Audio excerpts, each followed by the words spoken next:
ચા પીવા આવ્યો તો બરાબર ચા પીતો તો હું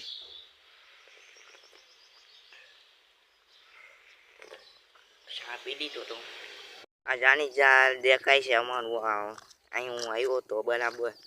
આ જાની જારનો ભટ છે આગળનો બરાબર નાનજી બાપાનું મંદિર છે અંદર બરાબર સ્ટેશન છે અહીંયા આપણું સત્યભાઈની દુકાન છે અમારે અહીંયા બરાબર અમારા દુકાનમાં શું હાલે ભાઈ આ કેમ વેપાર થઈ આપણો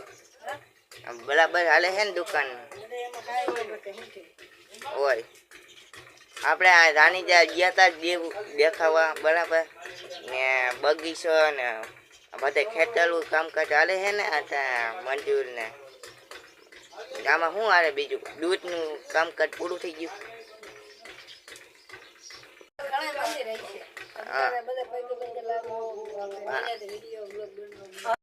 હેલો અમારે અહીંયા જાણીજાર અંદર જઈશી જાણીજારના બરાબર જાણી